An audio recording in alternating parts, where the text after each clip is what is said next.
Chemistry class में एक बार आपका फिर से वेलकम है। और पिछले वीडियो में आपसे हम बात कर रहे थे कि रिएक्शन वेलोसिटी क्या होती है, रेट ऑफ रिएक्शन क्या होता है। देखिए, रिएक्शन वेलोसिटी को, रेट ऑफ रिएक्शन को हम अच्छे से समझ पाएँ उसके लिए ज़रूरी है कि हम आपसे बात कर लें एक्टिव मास के बारे में और लॉ ऑफ मास एक्शन के बारे में। तो हिंदी में हम बोलते हैं सक्रिय द्रव्यमान मीन्स एक्टिव मास और द्रव्य अनुपाती क्रिया का नियम लॉ ऑफ मास एक्शन। और यहाँ पे सबसे पहले आपसे हम बात करने वाले हैं एक्टिव मास के बारे में। एक्टिव मास जिसको हिंदी में हम बोलते हैं सक्रिय द्रव्यमान, तो एक्टिव मास। देखिए, एक चीज़ आप समझें कि वाकई में किसी भी पदार्थ का जो सक्रिय द्रव्यमान होता है, जो एक्टिव मास होता है, वो और कुछ नहीं होता है बल्कि उस पदार्थ की मोलर कंसंट्रेशन, मोलर सांद्रता, जिसको हम मोलरिटी भी बोलते हैं। तो किसी भी पदार्थ की मोलरिटी, मोलर कंसंट्रेशन को ही उसका सक्रिय द्रव्यमान कहते हैं। अब एक चीज़ आप और भी ऐड कर लें इसमें कि केवल मोलर कंसंट्रेशन ही सक्रिय द्रव्यमान नहीं होता है। हम करते क्या हैं कि on the basis of reaction उस पदार्थ का, उस रिएक्टेंट का जो स्टाइकियोमेट्रिक कोफिशिएंट होता है, तो हम उसके स्टाइकियोमेट्रिक कोफिशिएंट को उसकी मोलर कंसंट्रेशन के ऊपर पावर के रूप में लिखते हैं, तब जाके हमको मिलता है एक्टिव मास। ये चीज़ें हम आपसे डिस्कस करने वाले हैं। तो फिलहाल अभी जो फार्मूला हमको मिला, तो एक्टिव मास इक्वल टू हम लिख सकते हैं मोलर कंसंट्रेशन। और मोलर कंसंट्रेशन के बारे में सबको पता है। मोलर कंसंट्रेशन को हम लिख सकते हैं फिर से मोलरिटी। और मोलरिटी निकालने का फार्मूला आपको पता होगा। मोलरिटी निकालने का फार्मूला होता है number of moles upon volume. ये मोलरिटी निकालने का फार्मूला हो गया। अभी थोड़ा सा और सिंपल हम कर देते हैं। सबको पता है number of moles equal to होता है वेट अपॉन मॉलिक्यूलर वेट, माने भार बटे अणुभार। तो हम आगे लिखते हैं नंबर ऑफ मोल्स के बदले में हम लिखने वाले हैं weight upon molecular weight, weight upon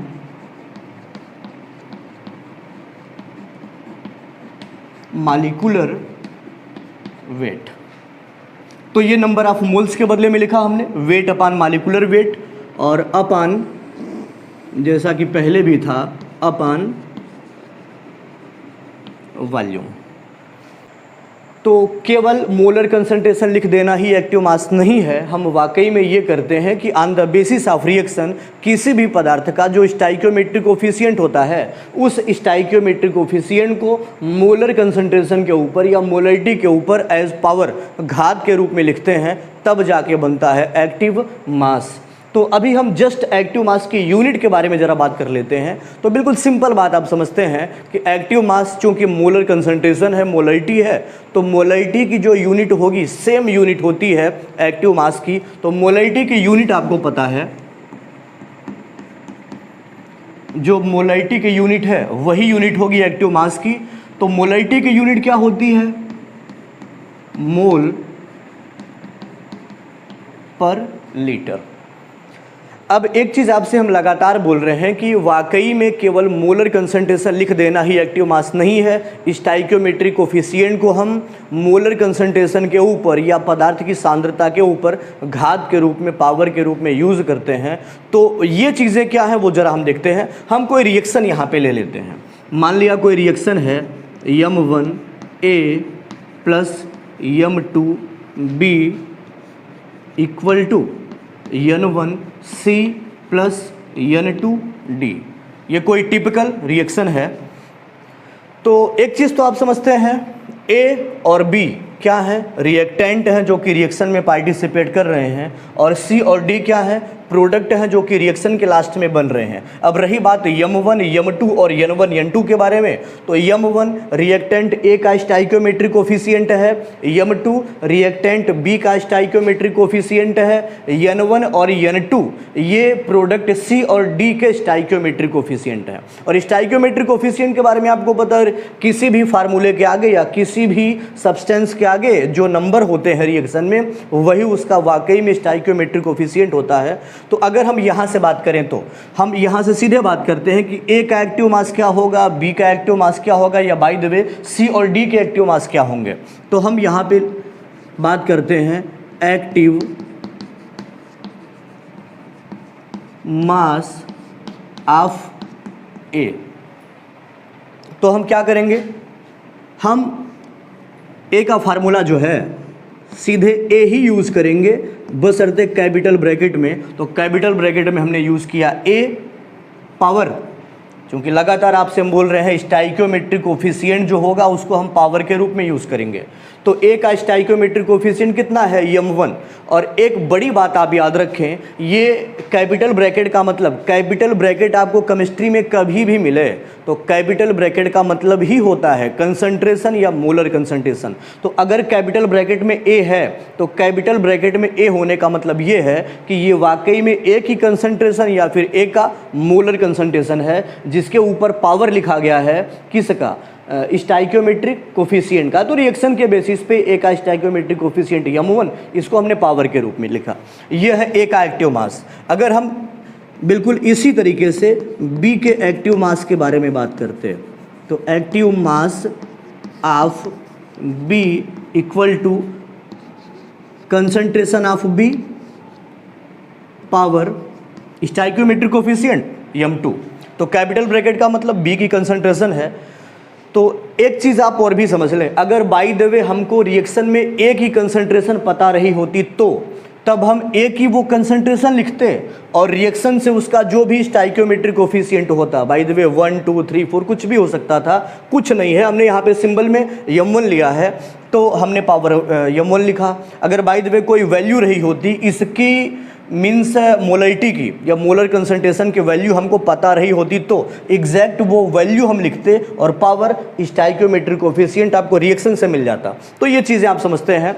और अगर वैल्यू हमारे पास नहीं है तो डिफ़ॉल्ट तरीके से या सिंबॉलिक तरीके से समझने के लिए हम ऐसे ही यूज़ करते हैं, उसका फार्मूला कैपिटल ब्रैकेट में यूज़ करेंगे, पावर स्टाइकियोमेट्रिक कोफिशिएंट। तो ये हमको समझ लेना है कि ये ए का एक्टिव मास है और ये बी का एक्टिव मास है। कैपिटल ब्रैकेट के बारे में लगातार आपको हम बोल रहे हैं, कैपिटल ब्रैकेट का मतलब ही होता है कंसंट्रेशन या फिर मोलर कंसंट्रेशन। जैसे बाय द वे अगर हम दूसरे रिएक्शन के बारे में बात करें, अगर रिएक्शन हमारे पास ये है N2 + 3H2 रिवर्सिबल रिएक्शन है इक्वल टू 2NH3, तो यहाँ पे नाइट्रोजन का जो एक्टिव मास होगा वो क्या होगा, कैपिटल ब्रैकेट में N2 और कैपिटल ब्रैकेट में N2 का मतलब होता है concentration of N2 power stoichiometric coefficient. तो N2 का स्टाइकियोमेट्रिक कोफिशिएंट कितना है, 1 है, तो पावर 1 लिखने का कोई मतलब बनेगा नहीं। ये नाइट्रोजन का N2 का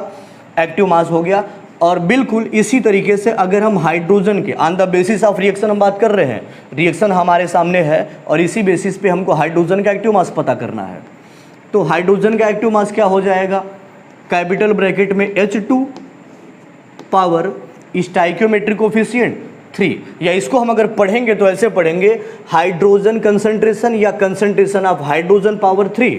और पावर 3 कहाँ से मिला आप समझते हैं। अगर हमको अमोनिया का एक्टिव मास निकालना है तो NH3 का एक्टिव मास क्या हो जाएगा, NH3 concentration power stoichiometric coefficient means 2। ठीक है, ये समझते हैं आप। और एक चीज़ हम रिपीट कर देते हैं ना, अगर वैल्यू हमको पता है तो वैल्यू हम रखते कंसंट्रेशन की और तब पावर साथ में यूज़ करते, स्टाइकियोमेट्रिक कोफिशिएंट की पावर यूज़ करते। और अगर वैल्यू नहीं पता है ना तो हम ऐसे ही लिख देंगे और हमको समझ लेना है कि ये नाइट्रोजन का एक्टिव मास है, ये हाइड्रोजन का एक्टिव मास है, ये अमोनिया का एक्टिव मास है। और ऐसा हम केवल तभी करते जबकि हमको एक्चुअल वैल्यू मोलर कंसंट्रेशन की या मोलरिटी की पता नहीं होती, तब हम ऐसा करते। तो ये तो बात थी किसके बारे में, ये बात अभी हम कर रहे थे आपसे एक्टिव मास के बारे में। तो अगर आप एक्टिव मास समझ गए हैं तो हम जस्ट आपसे बात करने वाले हैं लॉ ऑफ मास एक्शन के बारे में, मीन्स द्रव्य अनुपाती क्रिया के नियम के बारे में। तो चलिए लॉ ऑफ मास एक्शन के बारे में स्टार्ट करते हैं। और एक चीज़ आप समझते रहे कि law of mass action means द्रव्य अनुपाती क्रिया का नियम सीएम गुल्डबर्ग और पी वागे ने दिया था 1864 में। अब नियम में क्या है वो जरा देखें आप। वाकई में ये जो लॉ ऑफ मास एक्शन है यह केवल और केवल इस चीज़ के बारे में डिस्क्राइब करता है कि किसी भी रिएक्शन में जो रिएक्टेंट की कंसंट्रेशन होती है वो किस तरीके से अफेक्ट करती है रिएक्शन की वेलोसिटी को। मीन्स रिएक्शन में रिएक्टेंट की कंसंट्रेशन अगर घटती है या बढ़ती है तो रिएक्शन की वेलोसिटी पे या रिएक्शन के रेट पे क्या फ़र्क उसका पड़ने वाला है, इसी चीज़ के बारे में डिस्क्राइब करता है लॉ ऑफ मास एक्शन। तो लॉ ऑफ मास एक्शन दो पार्ट में है। सबसे पहले पार्ट में ये बताया गया है कि वाकई में किसी भी रिएक्शन में रिएक्टेंट की कंसंट्रेशन अगर हम कम करते हैं या ज़्यादा करते हैं तो किस तरीके से उस रिएक्टेंट की रिएक्टिविटी माने उसकी रिएक्ट करने की जो दर है वो किस तरीके से कंसंट्रेशन चेंज के साथ में चेंज होगी। और इसी नियम का जो दूसरा पोर्शन है, दूसरा पार्ट है, वो इस चीज़ के बारे में व्याख्या करता है कि वाकई में रिएक्टेंट की कंसंट्रेशन चेंज करने पर रिएक्टेंट की रिएक्टिविटी नहीं बल्कि पूरे रिएक्शन की रेट किस तरीके से चेंज होगी ये बताता है। हम यहाँ से ले लेते हैं फिर से वही typical example M1A plus M2B equal to N1C plus N2D। अब यहाँ पे आप समझते हैं रिएक्टेंट A और B है, तो इसी लॉ ऑफ मास एक्शन का जो पहला पार्ट है वो ये बताता है कि रिएक्टेंट A कब स्लो रिएक्ट करेगा, कब फास्ट रिएक्ट करेगा, या रिएक्टेंट B जो है वो कब स्लो रिएक्ट करेगा, कब फास्ट रिएक्ट करेगा। इसी चीज़ के बारे में है पहला पोर्शन। तो हम यहाँ पे लिख लेते हैं A के क्रिया करने की दर मीन्स रिएक्टिविटी ऑफ A। तो A के क्रिया करने की दर डायरेक्टली प्रोपोर्शनल होती है किसके, A के एक्टिव मास के। और A का एक्टिव मास क्या होगा, कैसे लिखेंगे समझते हैं आप। हम ऐसे लिखने वाले हैं A का एक्टिव मास जो कि आप जानते हैं A की मोलर कंसंट्रेशन कैपिटल ब्रैकेट में मीन्स मोलर कंसंट्रेशन हो गया पावर स्टोइकियोमेट्रिक कोफिशिएंट M1। तो A के जो क्रिया करने की दर होगी वो डायरेक्टली प्रोपोर्शनल होगी किसके, A के एक्टिव मास के। मीन्स A की मोलर कंसंट्रेशन या A की मात्रा अगर हम बढ़ा देते हैं तो एक्टिव मास भी बढ़ेगा उसका। अगर हम A की मात्रा बढ़ा देते हैं तो A की रिएक्टिविटी A और फास्ट रिएक्ट करेगा तब। लेकिन अगर बाय द वे अगर हम A की अमाउंट कम कर दें, A की मात्रा कम कर दें तो A जो है वो स्लो रिएक्ट करेगा, A की रिएक्टिविटी घट जाएगी, क्रिया करने की दर घट जाएगी। और बिल्कुल सेम पैटर्न अगर हम दूसरे रिएक्टेंट के बारे में बात करें तो B के क्रिया करने की दर, B के क्रिया करने की दर means reactivity of B directly proportional to फिर से B के एक्टिव मास के। तो B का एक्टिव मास क्या होगा, कंसंट्रेशन B पावर M2। ये तो नियम का पहला पोर्शन हम देख रहे थे जिसमें रिएक्टेंट मीन्स A और B के रिएक्टिविटी के बारे में बात की गई थी। और इसी नियम का जो दूसरा पोर्शन है वो बताता है कि वाकई में पूरे रिएक्शन की जो रेट है वो किस तरीके से कंसंट्रेशन चेंज होने पर अफेक्ट होगी। तो अगली बार हम देखते हैं अभिक्रिया की दर। हम पूरे रिएक्शन के बारे में अब की बार बात कर रहे हैं। तो अभिक्रिया की दर जिसको हम बोलते हैं रेट ऑफ रिएक्शन और simply R means capital R या फिर स्मॉल r से डिनोट करते हैं। तो अभिक्रिया की दर means rate of reaction directly proportional होती है किसके, रिएक्टेंट जो होते हैं रिएक्टेंट के एक्टिव मास के गुणनफल के। तो रिएक्टेंट क्या है A और B, तो A का एक्टिव मास पहला रिएक्टेंट था A पावर M1, दूसरा रिएक्टेंट भी है उसका एक्टिव मास क्या लिखेंगे B पावर M2। ये इतनी चीज़ें क्लियर है। अब आगे देखेंगे आप, ये डायरेक्टली प्रोपोर्शनल हम हटाते हैं इक्वल टू आता है तो बदले में कांस्टेंट जुड़ता है। आगे हम लिख देते हैं rate of reaction equal to constant आ रहा है K इंटू बाकी चीज़ें सेम है A power M1 into B power M2। अब सारी चीज़ों के बारे में आपको पता है, K के बारे में फिलहाल आप नहीं जानते होंगे। K हमने बोला कांस्टेंट है, कांस्टेंट है और इस कांस्टेंट को हम बोलते हैं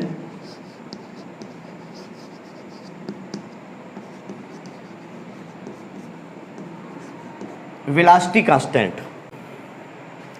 तो इसमें सारे टर्म आप समझते होंगे। ये आर क्या है, रेट ऑफ रिएक्शन है। ए क्या है, अकेले ए जो है कैपिटल ब्रैकेट में, ए का मतलब क्या हो गया, मोलर कंसंट्रेशन ऑफ ए। लेकिन अगर हम स्टाइकियोमेट्रिक कोफिशिएंट को पावर के रूप में लिखेंगे तो क्या हो जाएगा, ए पावर m1 मीन्स क्या हो गया, अब ये पूरा ए का एक्टिव मास हो गया।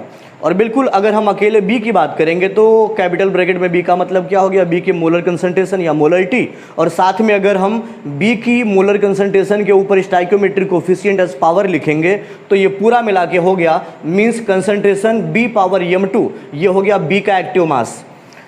तो के जो है वो हमने लिखा भी है, के कांस्टेंट है। इस कांस्टेंट को हम बोलते हैं इस रिएक्शन का वेलोसिटी कांस्टेंट, वेग स्थिरांक। ये चीज़ आप याद रखें। और अभी अगर हम इस इक्वेशन को नाम दें इक्वेशन 1, तो इक्वेशन 1 क्या बोलता है, इक्वेशन 1 से आपको कम से कम इतना तो समझ में आ गया होगा कि अगर ए का एक्टिव मास का मतलब क्या, मोलर कंसंट्रेशन स्टाइकियोमेट्रिक कोफिशिएंट की पावर के साथ में, तो अगर ए का एक्टिव मास बढ़े तो रेट ऑफ रिएक्शन भी बढ़ेगा। कम से कम इतना तो आप समझते होंगे कि अगर ये वैल्यू मीन्स ए का एक्टिव मास मीन्स ए की मोलर कंसंट्रेशन बढ़ेगी तो आर की वैल्यू भी बढ़ेगी मीन्स रेट ऑफ रिएक्शन भी बढ़ेगा। और रेट ऑफ रिएक्शन बढ़ने का मतलब रिएक्शन और तेज हो जाएगा।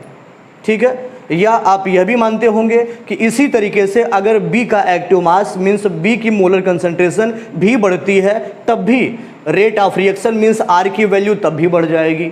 लेकिन अगर इसी रिएक्शन में हम बात करें कि रिएक्शन में अगर ए की मोलर कंसंट्रेशन या फिर ए का एक्टिव मास घट जाए या बी की मोलर कंसंट्रेशन या बी का एक्टिव मास घट जाए, तब ये इक्वेशन से आप समझते होंगे तब क्या होगा, तब आर की वैल्यू भी घट जाएगी मीन्स रेट ऑफ रिएक्शन भी घट जाएगा।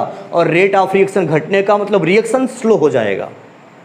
तो ये नियम जो है, जो कि द्रव्य अनुपाती क्रिया का नियम है, वो वाकई में यही बताता है कि किस तरीके से रिएक्टेंट की कंसंट्रेशन बढ़ाने या घटाने पर जो रेट ऑफ रिएक्शन होता है, जो अभिक्रिया का वेग होता है, वो किस तरीके से चेंज होता है। ये मानते हैं आप। तो अब एक बड़ी बात है, जब आपने ये जान लिया कि वाकई में किसी भी रिएक्शन में जो रिएक्टेंट की कंसंट्रेशन है अगर वो ज़्यादा होगी तो आर की value means rate of reaction ज़्यादा होगा, लेकिन अगर किसी भी रिएक्शन में रिएक्टेंट की कंसंट्रेशन कम होती है तो आर की value means rate of reaction कम हो जाएगा। जब आप ये समझ चुके हैं तो हम जरा आगे बात कर लेते हैं। आप यह तो मानते होंगे कि किसी भी रिएक्शन में, कोई भी रिएक्शन रहे, किसी भी रिएक्शन में विथ टाइम, अगर हम टाइम के साथ देखें तो किसी भी रिएक्शन में विथ टाइम रिएक्टेंट की कंसंट्रेशन लगातार डिक्रीज होती है, क्योंकि समय के साथ में जो रिएक्टेंट हैं वो लगातार खर्च हो रहे हैं, तो रिएक्टेंट की कंसंट्रेशन विथ टाइम लगातार घटेगी। अब ये जो रिएक्टेंट हमारा ए था उसकी कंसंट्रेशन भी घटेगी, और कंसंट्रेशन घटने का मतलब एक्टिव मास भी घटेगा इसका। रिएक्टेंट जो बी था इसकी कंसंट्रेशन भी घटेगी। तो आप ये मानते हैं कि जब कंसंट्रेशन पर ही या रिएक्टेंट की कंसंट्रेशन पर ही जो रिएक्शन होता है उसकी वेलोसिटी डिपेंड करती है, रिएक्शन स्लो होगा फास्ट होगा, ये मोस्टली तो डिपेंड करेगा रिएक्टेंट की कंसंट्रेशन पे। ठीक है, और जब रिएक्टेंट की कंसंट्रेशन घटेगी तो क्या आपको ऐसा नहीं लगता है कि रेट ऑफ रिएक्शन भी घटेगा, अभिक्रिया स्लो होती जाएगी? ऐसा आपको पता है ना, ऐसा मानते हैं ना आप? तो अभी देखें आप, तो होता क्या है, किसी भी रिएक्शन में जब रिएक्टेंट की कंसंट्रेशन आपको पता है समय के साथ लगातार घटती है और उसी रिएक्टेंट की कंसंट्रेशन पर अभिक्रिया का वेग डिपेंड करता है, तो बिल्कुल सिंपल सी बात है कि तब ऐसे में समय के साथ किसी भी अभिक्रिया का वेग भी लगातार घटता जाएगा, माने समय के साथ रिएक्शन स्लो होता जाएगा। ये चीज़ आपको ध्यान में रखनी है। ठीक है।